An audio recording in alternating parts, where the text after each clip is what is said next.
মক্কার কাফির বেঈমানরা ডাকতে বলতো লা তাসমাউ লিহাদাল কুরআন,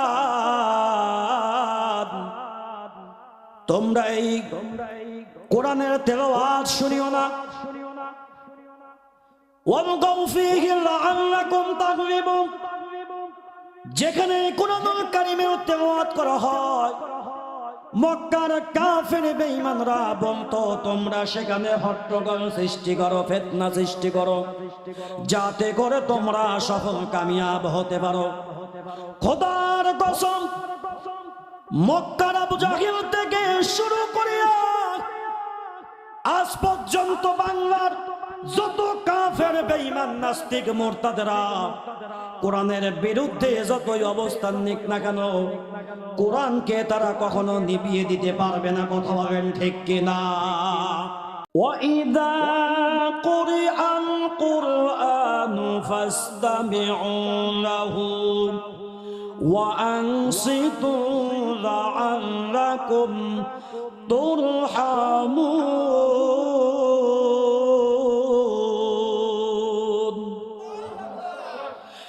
আল্লাহ তাআলা ডাকতে বলেন, যখন তোমাদের সামনে কোরআনুল কারীমের তেলাওয়াত করা হয় তখন তোমরা মনোযোগ সহকারে কান লাগিয়ে শ্রবণ করো, যাতে করে তোমরা সফল কামিয়াব, যাতে করে তোমাদের উপর আল্লাহ তাআলা রহমত নাযিল করেন। জোরে কোন সুবহানাল্লাহ। ফাসতামিউ লাহু ওয়া আনসিতু, তোমরা কান লাগিয়ে মনোযোগ সহকারে কোরআনের তেলাওয়াত শোনো। যদি আমি আপনি যদি এই কোরআনের তেলাওয়াত, যদি কোরআনের ব্যাখ্যা, কোরআনের ওয়াজ যদি মনোযোগ সহকারে শুনতে পারি, আল্লাহ তাআলা ডাক দিয়ে বলেন আমি আল্লাহ রহমত নাযিল করব। জোরে কোন সুবহানাল্লাহ।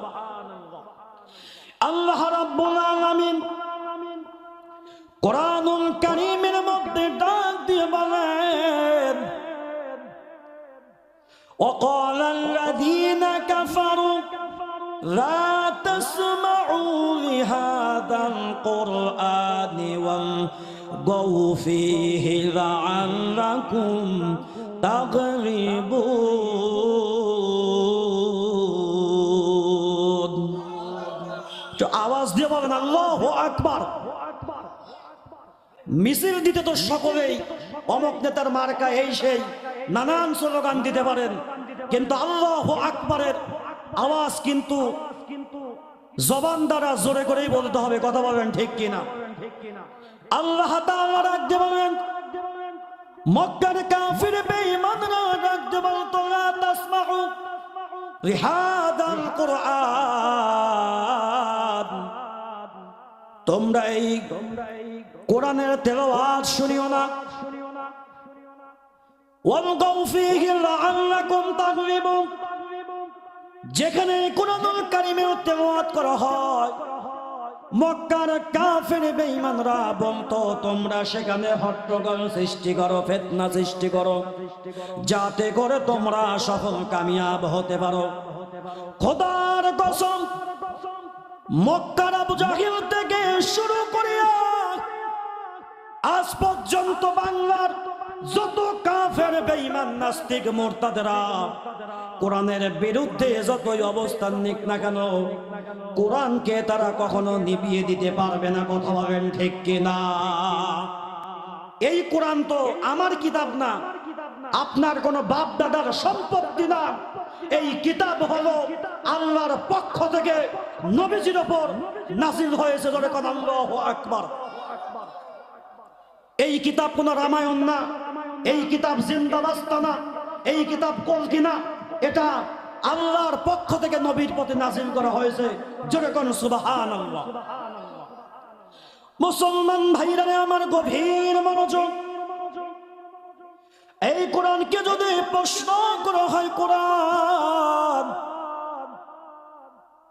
তোমার ঠিকানা কোথায়, কোরআন সঙ্গে সঙ্গে জবাব দিয়ে বলেন বাল হুয়া কুরআনুম মাজিদুন ফি লাউহিম মাহফুজ।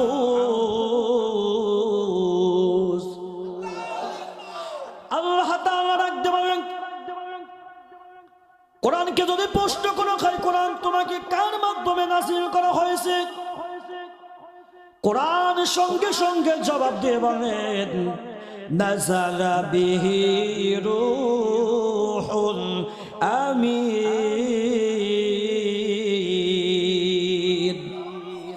এই কোরআনুল কারীমকে জিবরাইল আমিনের মাধ্যমে নবীর প্রতি নাযিল করা হয়েছে। জোরে কোন সুবহানাল্লাহ। কোরআনকে যদি প্রশ্ন করা হয়, কোরআন তোমাকে কার প্রতি নাযিল করা হয়েছে? কোরআন সঙ্গে সঙ্গে জবাব দিয়ে বলেন নুজিলা আলা মুহাম্মদ, মুহাম্মদ সাল্লাল্লাহু আলাইহি ওয়াসাল্লামের প্রতি কোরআন নাযিল করা হয়েছে। কোরআনকে যদি প্রশ্ন করা হয় কোরআন তোমাকে কোন মাসে নাযিল করা হয়েছে? কোরআন সঙ্গে সঙ্গে জবাব দিয়ে বলেন শাহরু রমাদানাল্লাযী উনজিলা ফীহিল কুরআন। এই কোরআনুল কারীমকে আল্লাহ তাআলা রমজান মাসে নাযিল করেছেন। জোরে কোন সুবহানাল্লাহ। এই কোরআন এমন একটি কিতাব, যেই কিতাবের মধ্যে কোনো সন্দেহের অবকাশ নাই। দুনিয়ার মধ্যে বহু লেখক কিতাব লেখার পরে কিতাবের শেষে ডাক দিয়ে বলে আমার এই কিতাবের মধ্যে যদি কোনো ভুল হয়ে থাকে ভুলটা সংশোধন করিয়ে দিবে। কিন্তু আল্লাহ তাআলা ডাক দিয়ে বলেন বান্দারে, ও বান্দা, আমি এমন একটি কিতাব নাযিল করেছি আলিফ লাম মিম যালিকাল কিতাবু লা রাইবা ফীহি।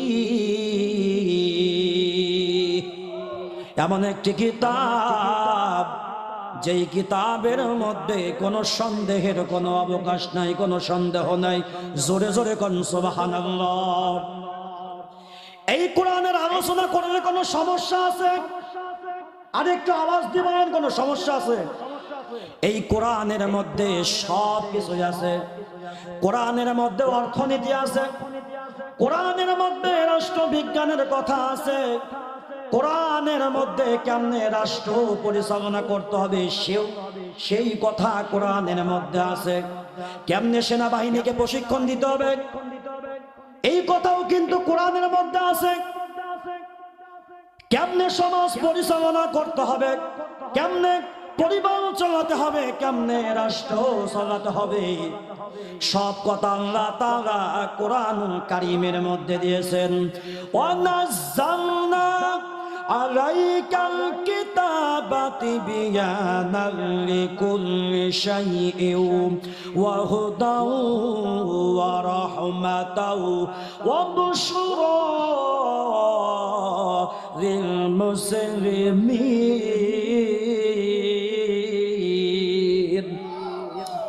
আল্লাহ তাআলা ডাক দিয়ে বলেন নবী গো, আপনার প্রতি আমি এমন কিতাব নাযিল করেছি যেই কিতাবের মধ্যে সবকিছু খুলে খুলে স্পষ্ট করে বর্ণনা করে দেওয়া হয়েছে। শুধু তাই নয়, এই কিতাবের মধ্যে হেদায়েত আছে, এই কিতাবের মধ্যে রহমত আছে, এই কিতাবের মধ্যে মুসলমানদের জন্য সুসংবাদ আছে। জোরে কোন সুবহানাল্লাহ।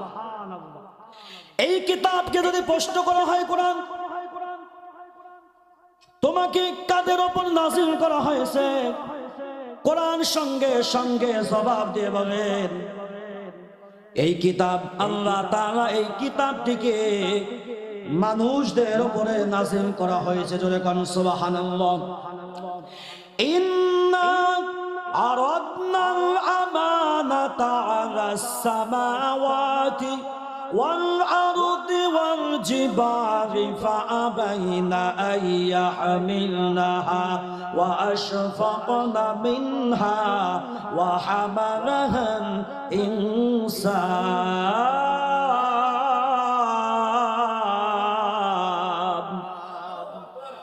আল্লাহ তাআলা রাখতে বলেন আমি এই কোরআনের আমানত আসমানের উপরে পেশ করতে চেয়েছিলাম, জমিনের উপরে অর্পণ করতে চেয়েছিলাম, কিন্তু এই আসমান জমিন পাহাড় এই কোরআনের আমানত গ্রহণ করে না।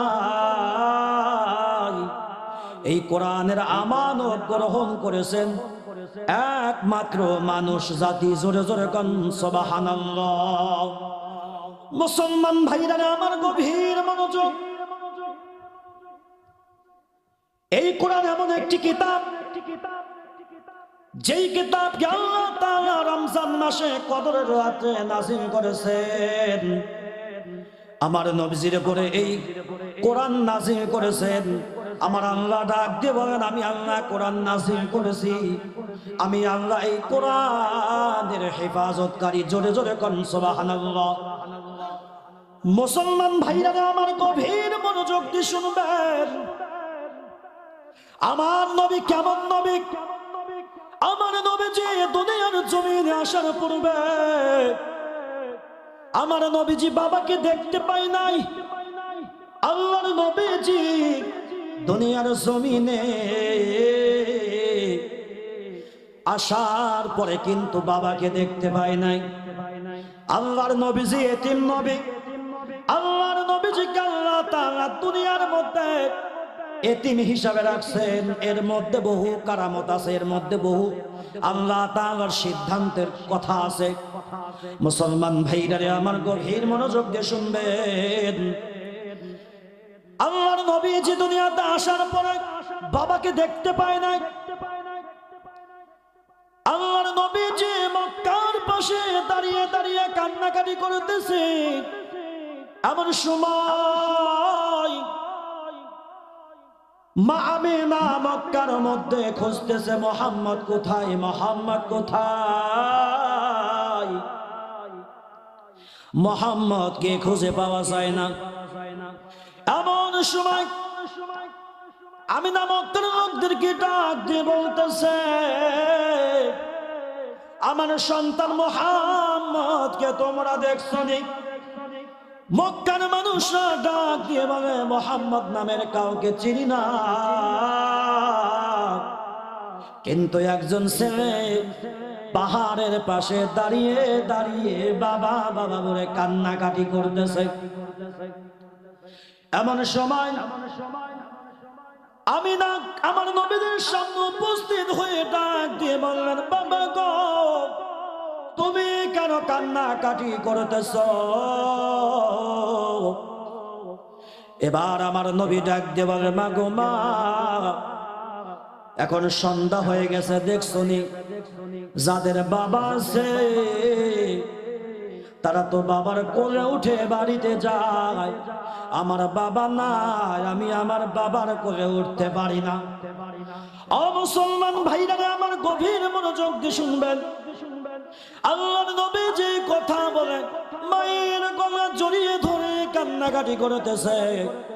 এমন সময় নবী আমার বাড়িতে আসার পরে ডাক দিয়ে বলল, দাদা গো, আমার বাবার কবর কোথায়? আমার বাবার কবর আমরা জিয়ারত করতে যাব। আল্লাহর নবীজি এবং তার মাকে মক্কা থেকে মদিনার দিকে পাঠাইয়া দেওয়া হলো। মদিনার জমিনে যাওয়ার পরে আল্লাহর নবীজি তার বাবার কবর জিয়ারত করতে লাগলেন, কবরের সামনে দাঁড়িয়ে। এমন সময় আল্লাহর নবীজি বাবার কবরের সামনে দাঁড়িয়ে যখন কান্নাকাটি করতেছে, কান্না শুনে, নবীর কান্না শুনে আসমান সহ্য করতে পারে না, জমিন সহ্য করতে পারে না, সমুদ্রের মধ্যে ঢেউ উঠে গেছে নবীজির কান্নায়। এমন সময় জিবরাইল ডাক দেওয়ার, মাবুদ, আপনার বন্ধুর কান্না আমি নিজেও সহ্য করতে পারি না। আল্লাহর নবীজি বাবার কবর থেকে অতিক্রম করে মায়ের সঙ্গে যখন রওনা করলেন মক্কার দিকে, আবওয়া নামক প্রান্তরে আল্লাহর নবীজির মা অসুস্থ হয়ে যায়। এমন সময় মা এমন অসুস্থ হয়ে যায়, অসুস্থ হওয়ার কারণে মাও দুনিয়ার জমিন থেকে বিদায় নিয়ে যায়। ও ভাইরা আমার, বন্ধুগণ, দেখেন আমার নবী কত এতিম। 7-8 বছর যখন বয়স হইয়া যায়, আল্লাহর নবীজির বাবাও নাই, আল্লাহর নবীজির মাও নাই। আমার নবীজি এতিম নবী, এই জন্য দুনিয়ার মধ্যে যত মানুষ এসেছে, যত এতিম আছে, আল্লাহর নবীজি তাদেরকে ভালোবাসতেন। জোরে কোন আল্লাহু আকবার, আরেকটু জোরে কোন আল্লাহু আকবার। আল্লাহর নবীজির বয়স যখন ধারাবাহিকভাবে যখন 40 বছর যখন হইয়া যায়, মাঝখানে বহু ইতিহাস, বহু কাহিনী সিরাতের কিতাবের মধ্যে আছে। আল্লাহর নবীজি বয়স যখন 40 বছর যখন হয়ে যায়, আল্লাহর নবীজির উপর যখন ওহী নাযিল হবে। বুখারী শরীফের বর্ণনা, হযরত আয়েশা সিদ্দিকা রাদিয়াল্লাহু তাআলা আনহা থেকে বর্ণিত, আল্লাহর নবীজি কিছুদিন বাড়িতে থাকতে মন চায় না। আল্লাহর নবীজি বাড়ি থেকে, মক্কা থেকে 3 কিলোমিটার দূরে হেরা পর্বতের মধ্যে বসে বসে ইবাদত করতেছে। কিছুদিন হয়ে যায়, কিছুদিন অতিক্রম হওয়ার পরে যখন খাবার ফুরায় যায়, আল্লাহর নবীজি আবার বাড়িতে চলে আসে। বাড়িতে আসার পরে আবার কিছু খাবার নিয়ে সেই পাহাড়ে চলে যায়। এমন করে কিছুদিন আসা যাওয়া করতে করতে আল্লাহর নবীজি সেখানে ইবাদত করতে থাকেন।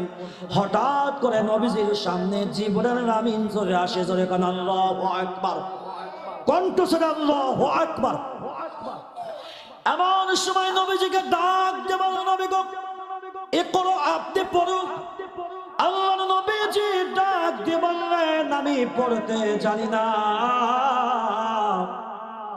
এইরকম 3 বার ঘটে যায়। নবী 3 বার বলেন, আমি পড়তে জানি না। তৃতীয়বার আল্লাহর নবীজিকে এমন জোরে চাপ দিলেন, চাপ দেওয়ার পরে ছেড়ে দিলেন। আল্লাহর নবীজি কোরআনুল কারীমের সূরা আলাকের 5টি আয়াত তেলাওয়াত শুরু করলেন। জোরে কোন আল্লাহু আকবার। ইকরা বিসমি রাব্বিকাল্লাযী খালাক, এই আয়াতগুলো যখন নাযিল হয়ে যায়, আল্লাহর নবীজি তখন বাড়ির দিকে রওনা করলেন। বাড়িতে আসার পরে হযরত খাদিজাকে ডাক দিয়ে বললেন, ও খাদিজা, আমার শরীরের মধ্যে কাঁপতেছে, তুমি আমাকে চাদর দ্বারা আমাকে ঢেকে দাও। আল্লাহর নবীজিকে চাদর দ্বারা ঢেকে দেওয়া হলো। আল্লাহর নবীজি কিছুক্ষণ পরে যখন স্বাভাবিক হইয়া যায়, এমন সময় আল্লাহর নবীজি স্বাভাবিক হওয়ার পরে আল্লাহর নবীজি হযরতে খাদিজার সামনে সব ঘটনা বয়ান করলেন। এমন সময় হযরতে খাদিজা ডাক দিয়ে বলেন, খোদার কসম, যে আল্লাহ আপনাকে দুনিয়ার মধ্যে পাঠাইছেন, ওই আল্লাহ আপনাকে কোনোদিন অপমান করবেন না, কোনোদিন লাঞ্ছিত করবেন না, কোনোদিন অপমান করবেন না। কারণ আপনি এতিমদেরকে ভালোবাসেন, আপনি আত্মীয়তার সম্পর্ক বজায় রাখেন, আপনি এতিম, বিধবা, গরিব মানুষদের হক আদায় করেন। আপনার আল্লাহ আপনাকে কোনোদিন অপমান করবেন না। জোরে কোন সুবহানাল্লাহ। মুসলমান ভাইরা আমার গভীর মনোযোগ। এমন সময় আল্লাহর নবীজি হযরত খাদিজাতুল কুবরা রাদিয়াল্লাহু তাআলা আনহাকে নিয়ে ওরাকা ইবনে দাউফেলের নিকটে উপস্থিত হলেন। ওরাকা ইবনে দাউফেল এমন একজন মানুষ, যেই ব্যক্তি তাওরাতের একজন আলেম ছিলেন, ওরাকা ইবনে নাউফেলের কাছে সমস্ত ঘটনা বর্ণনা করলেন। ওরাকা ইবনে নাউফেল ডাক দিয়ে বললেন, মুহাম্মদ, আল্লাহ তাআলা তোমার প্রতি কিতাব নাযিল করেছেন, তুমি তো শেষ নবী, আখেরি নবী। তুমি যখন কোরআনের দাওয়াত দিবা, যখন হাদিসের দাওয়াত দিবা, যখন আপনি এই মক্কার কাফের বেঈমানদেরকে যখন মূর্তির বিরুদ্ধে কথা বলবা, যখন এক আল্লাহর পক্ষে কথা বলবা, তখন মক্কার কাফের বেঈমানরা তোমার উপর রেগে যাবে, তোমার বিরোধিতা করবে। শুধু তাই নয়, তোমাকে মক্কার জমিন থেকে তারা বিদায় করে দেওয়ার চক্রান্ত করবে। এমন মানুষ ছিল মক্কার মানুষেরা। আল্লাহর নবীজি অবাক হয়ে গেলেন, ডাক দিয়ে বললেন, এই কথা কি সত্য? আমাকে কি মক্কার মানুষেরা কি মক্কা থেকে কি বের করে দিবে? ওরাকা ইবনে নাউফেল ডাক দিয়ে বললেন, হ্যাঁ, অবশ্যই তোমাকে মক্কা থেকে বের করে দেওয়া হবে, কারণ যখন তুমি কোরআনের যখন দাওয়াত দিবা, তখন তোমার পক্ষে আর কেউ থাকবে না। আল্লাহর নবীজি দাওয়াত, নবুয়তি প্রাপ্ত হওয়ার পরে দাওয়াত দিতে লাগলেন। সর্বপ্রথম হযরতে খাদিজা রাদিয়াল্লাহু তাআলা আনহাকে দাওয়াত দিলেন, তারপরে আবু বকর সিদ্দিককে দাওয়াত দিলেন। ধারাবাহিকভাবে দাওয়াত দিতে থাকলেন। 3 বছর আল্লাহর নবীজি গোপনে গোপনে দাওয়াত দিতে আরম্ভ করলেন। আল্লাহর নবীজি কেমন নবী? আল্লাহ তাআলা ডাকতে বলেন, ওয়া আনযির আশিরাতাকাল আকরাবিন। আল্লাহু আকবার। আল্লাহ তাআলা ডাকতে বলেন, নবী গো, আপনি আপনার নিকটবর্তী আত্মীয় স্বজনদেরকে দাওয়াত দিন, শিরক থেকে আপনি তাদেরকে ফিরে আনেন, কুফর থেকে তাদেরকে ফিরে আনেন। আল্লাহর নবীজি মক্কার কাফের বেঈমানদের সামনে যখন দাওয়াত দিচ্ছেন, এমন সময় মক্কার কাফের বেঈমানরা নবীজির সঙ্গে খারাপ ব্যবহার করতে শুরু করলেন। কিছুদিন পরে যখন আল্লাহর নবীজি ওপেন দাওয়াত দিতে শুরু করলেন, শত্রু আরো বেড়ে গেল। আল্লাহর নবীজি মক্কায় দাওয়াত দিতে দিতে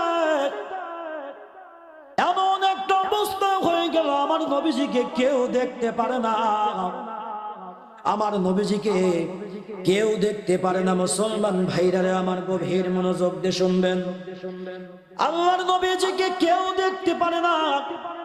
আল্লাহর নবীজির বিরুদ্ধে সবাই বিরোধিতা শুরু করে দিল, কারণ নবীজি একমাত্র আল্লাহর দাওয়াত দেওয়ার কারণে কথা বলেন, ঠিক কিনা?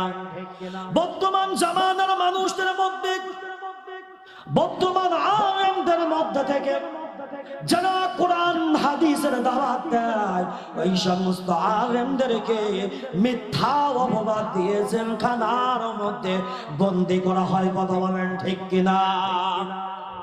কি আওয়াজ কি কমে গেল নাকি? আমি তো কোনো রাজনীতির আলোচনাও করতেছি না, তারপরেও যদি আওয়াজ যদি না দেন তাহলে তো সমস্যা। মুসলমান ভাইরা আমার গভীর মনোযোগ, আল্লাহর নবীজি মক্কা থেকে আল্লাহর নবীজি তায়েফের জমিনে চলিয়া যায়। তায়েফের জমিনে যাওয়ার পরে আল্লাহর নবীজি সেখানে দ্বীনের দাওয়াত দিবেন, কিন্তু সেখানে 3টা ভাই পুরা তায়েফকে তারা নিগরানি করত, পুরা তায়েফের মধ্যে তারা শাসন চালাতো। এমন সময় 3জন ভাইয়ের মধ্যে থেকে একজন ডাক দিয়ে বলল,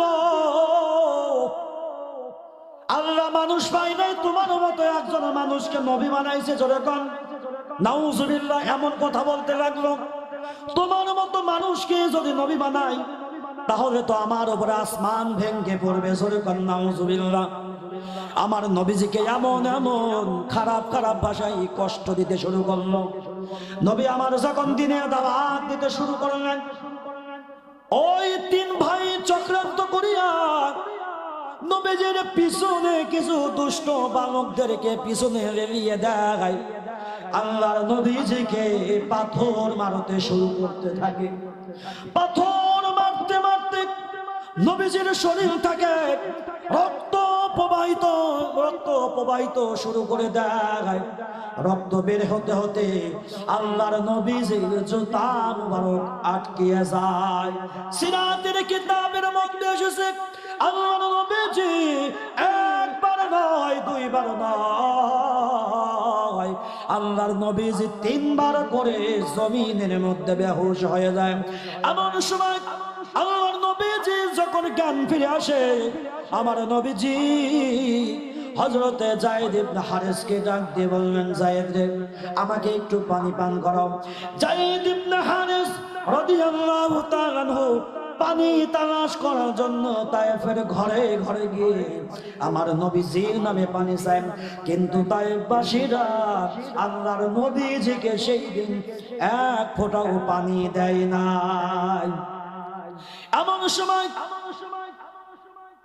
সমস্ত ফেরেশতারা আল্লাহর নবীজির সামনে উপস্থিত হয়ে যায়।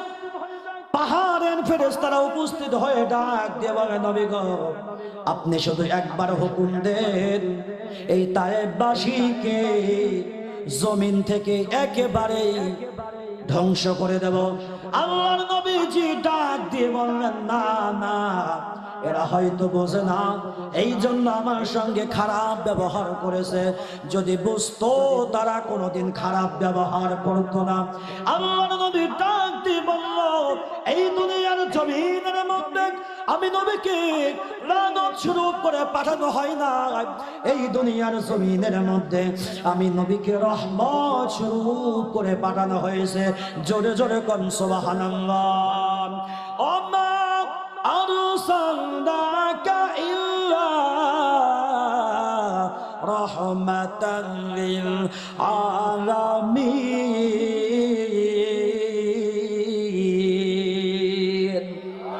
আল্লাহু আকবার।